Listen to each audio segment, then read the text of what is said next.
તો મિત્રો કામધેનુ યુનિવર્સિટી તરફથી અલગ અલગ શરમમાં ભરતી જાહેર કરવામાં આવેલી છે। તેમાંની એક પોસ્ટ એટલે કે જુનિયર ક્લાર્ક। તો આજના વિડીયોમાં ચર્ચા કરીશું જે કામધેનુ યુનિવર્સિટીમાં જુનિયર ક્લાર્કની ભરતી જાહેર કરવામાં આવેલી છે તેના વિશે। પરંતુ તે પહેલા વિડીયો ગમે તો લાઈક અને શેર કરી દેજો, ચેનલમાં નવા હોય તો ચેનલને સબસ્ક્રાઇબ કરી દેજો। તો ચાલો મિત્રો વિડીયોની શરૂઆત કરીએ। તો મિત્રો આજે ભરતીનું નોટિફિકેશન છે તે કામધેનુ યુનિવર્સિટી ગાંધીનગર તરફથી જાહેર કરવામાં આવેલું છે। મિત્રો કામધેનુ યુનિવર્સિટીમાં જે બિન શૈક્ષણિક વહીવટી અને તાંત્રિકની જગ્યાઓ ખાલી છે તો તે જગ્યાઓ ભરવા માટે લાયકાત ધરાવતા ઉમેદવાર પાસેથી અરજીઓ મંગાવવામાં આવેલી છે।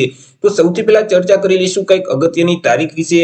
તો મિત્રો આ ભરતીમાં જો તમારે અરજી ફોર્મ ભરવું હોય તો ઓનલાઈન અરજી ફોર્મ ભરવાનું રહેશે। ઓનલાઈન અરજી ફોર્મ ઓલરેડી શરૂ કરી દેવામાં આવેલા છે। ઓનલાઈન અરજી ફોર્મ છે તે મિત્રો 15 માર્ચ 2024 થી શરૂ કરવામાં આવેલા છે।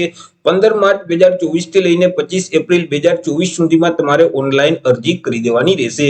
ઓનલાઈન અરજી ફોર્મ જે કામધેનુ યુનિવર્સિટીની ઓફિશિયલ જે વેબસાઇટ છે kamdhenuuni.edu.in તે વેબસાઇટ ઉપર જઈ તમારે 25 એપ્રિલ 2024 સુધીમાં અરજી કરી દેવાની રહેશે। ચર્ચા કરી લઈએ જગ્યા વિશે, કુલ કેટલી જગ્યા છે, કેટેગરી મુજબ કેટલી જગ્યા રહેશે। તો મિત્રો અહીં અલગ અલગ 11 શરમમાં ભરતી જાહેર કરવામાં આવેલી છે, પરંતુ તેમાં આપણે ચર્ચા માત્ર કરીશું જુનિયર ક્લાર્ક વિશે। મિત્રો જે જુનિયર ક્લાર્કની પોસ્ટ છે તેમાં કુલ 11 જેટલી જગ્યા પર ભરતી જાહેર કરવામાં આવેલી છે।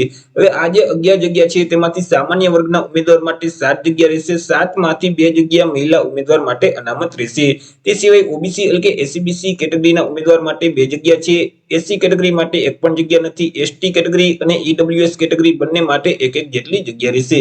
તો આવી રીતે જે કામધેનુ યુનિવર્સિટી છે તેમના તરફથી જુનિયર ક્લાર્ક સર્વની જે ભરતી જાહેર કરવામાં આવેલી છે તેમાં કુલ 11 જેટલી જગ્યા છે। ચર્ચા કરી લઈએ પગાર ધોરણ વિશે કે ઉમેદવારને કેટલો પગાર મળવાપાત્ર થશે। તો ઉમેદવારને પ્રથમ 5 વર્ષ સુધી ફિક્સ પગાર આપવામાં આવશે। દર મહિને ₹26,000 ફિક્સ પગાર મળવાપાત્ર થશે। 5 વર્ષ પૂરા થઈ જશે એટલે મિત્રો અહીં પે મેટ્રિક લેવલ 2 મુજબ પગાર મળવાપાત્ર થશે, એટલે કે ₹19,900 થી લઈને 63,200 નું જે પગાર ધોરણ છે તે મુજબ ઉમેદવારને પગાર આપવામાં આવશે। ચર્ચા કરી લઈએ એજ્યુકેશન ક્વોલિફિકેશન એટલે કે શૈક્ષણિક લાયકાત વિશે। ઉમેદવારની શૈક્ષણિક લાયકાત કેટલી હોવી જોઈએ? તો ઉમેદવારોએ કોઈ પણ સરકાર માન્ય બોર્ડમાંથી એચએસસી એટલે કે ધોરણ 12 ની પરીક્ષા અથવા તો તે સમકક્ષની પરીક્ષા પાસ કરેલ હોવી જોઈએ। સાથે સાથે CCC અથવા તો તે લેવલનો કોમ્પ્યુટરનો કોર્સ છે તે પાસ કરેલ હોવો જોઈએ। બેઝિક કોમ્પ્યુટરનું નોલેજ હોવું જોઈએ અને અહીં ટાઈપિંગની સ્પીડ છે તે મિત્રો ગુજરાતી ટાઈપિંગની સ્પીડ 25 શબ્દ પર મિનિટ, જ્યારે ઇંગ્લિશ ટાઈપિંગની સ્પીડ છે તે 40 શબ્દ પર મિનિટની હોવી જોઈએ। વય મર્યાદા એટલે કે એજ લિમિટની ચર્ચા કરીએ તો અરજી ફોર્મ ભરવાની જે છેલ્લી તારીખ છે 25 એપ્રિલ 2024, તો તે તારીખને ધ્યાનમાં રાખી ઉમેદવારની ઉંમર છે તે ઓછામાં ઓછી 18 વર્ષ અને વધુમાં વધુ 33 વર્ષની હોવી જોઈએ। પરંતુ મિત્રો અહીં જે અનામત વર્ગના ઉમેદવાર છે તેઓને સરકારશ્રીના ધારા ધોરણો મુજબ ઉંમરમાં છૂટછાટ આપવામાં આવશે। જેમ કે સામાન્ય વર્ગની જે મહિલા ઉમેદવાર છે તેઓને 5 વર્ષની છૂટછાટ મળવાપાત્ર થશે। અનામત વર્ગના પુરુષ ઉમેદવાર છે તેઓને પણ 5 વર્ષની છૂટછાટ મળવાપાત્ર થશે। અનામત વર્ગની જે મહિલા ઉમેદવાર છે તેઓને 10 વર્ષની છૂટછાટ આપવામાં આવશે। સામાન્ય વર્ગના વિકલાંગ પુરુષ ઉમેદવાર છે તેઓને 10 વર્ષની છૂટછાટ મળવાપાત્ર થશે। સામાન્ય વર્ગના જે મિત્રો વિકલાંગ મહિલા ઉમેદવાર છે તેઓને 15 વર્ષની છૂટછાટ આપવામાં આવશે। અનામત વર્ગના વિકલાંગ પુરુષ ઉમેદવાર છે તેઓને 15 વર્ષની છૂટછાટ મળવાપાત્ર થશે।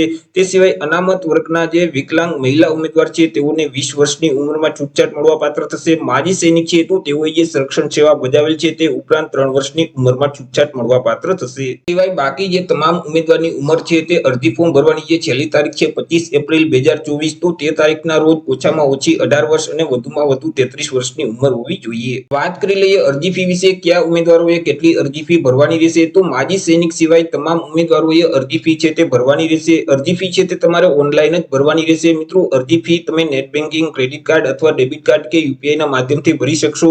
મિત્રો અહીં બિન અનામત વર્ગના તમામ ઉમેદવાર છે, પુરુષ અને મહિલા તમામ ઉમેદવારોએ અરજી ફી તરીકે ₹500 ભરવાના રહેશે, પ્લસ જે બેંકનો સર્વિસ ચાર્જ લાગે તે અલગથી ચૂકવવાનું રહેશે। તે સિવાય અનામત વર્ગના જે તમામ પુરુષ અને મહિલા ઉમેદવારો છે તો તેઓએ અરજી ફી તરીકે ₹250 ભરવાના રહેશે, પ્લસ જે બેંકનો સર્વિસ ચાર્જ લાગે તે અલગથી ચૂકવવાનું રહેશે। વાત કરી લઈએ સિલેક્શન પ્રોસેસ વિશે, તો વિદ્યાર્થીનું સિલેક્શન છે તે અલગ અલગ 2 પરીક્ષાના માધ્યમથી કરવામાં આવશે કે જેમાં સૌથી પહેલી પરીક્ષા છે તે લેખિત પરીક્ષા લેવામાં આવશે કે જે એક પ્રકારે ઓબ્જેક્ટિવ પ્રકારની રહેશે, એટલે કે તેમાં જે પ્રશ્ન છે તે એમસીક્યુ પ્રકારના પ્રશ્ન પૂછવામાં આવશે કે જેમનો આન્સર છે તે તમારે OMR શીટમાં ટીક કરવાનું રહેશે। કુલ 200 એમસીક્યુ પ્રકારના પ્રશ્ન પૂછવામાં આવશે। એક પ્રશ્નનો 1 માર્ક, એવી રીતે 200 માર્કનું પેપર રહેશે અને પેપર લખવા માટે તમને 2 કલાકનો સમયગાળો આપવામાં આવશે। અભ્યાસક્રમ વિશે ચર્ચા કરીએ તો અહીં મિત્રો ગુજરાતનો ઇતિહાસ અને ગુજરાતનું કલ્ચર છે તો તેને લગતા 25 પ્રશ્ન પૂછવામાં આવશે કે જેમના 25 માર્ક રહેશે। ગુજરાતી ગ્રામરને લગતા 25 પ્રશ્ન પૂછવામાં આવશે કે જેમના પણ 25 માર્ક રહેશે। ઇંગ્લિશ ગ્રામરને લગતા 25 પ્રશ્ન પૂછવામાં આવશે કે જેમના પણ 25 માર્ક રહેશે। ત્યાર પછી મિત્રો ભારત અને ગુજરાતનું જે કરંટ અફેર છે, સામાન્ય વિજ્ઞાન છે, તેમને લગતા 50 પ્રશ્ન પૂછવામાં આવશે કે જેમના 50 માર્ક રહેશે। ત્યાર પછી કોમ્પ્યુટર સંબંધિત પ્રશ્ન છે, કોમ્પ્યુટરના નોલેજ વિશે જે પ્રશ્ન છે તેવા 25 પ્રશ્ન પૂછવામાં આવશે કે જેમના 25 માર્ક રહેશે।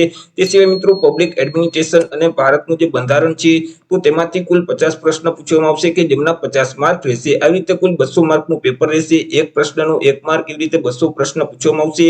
2 કલાકનો સમયગાળો પેપર લખવા માટે આપવામાં આવશે। આ જે મિત્રો પેપર લેવામાં આવશે તેમાં માઇનસ બઢતી લાગુ પડશે।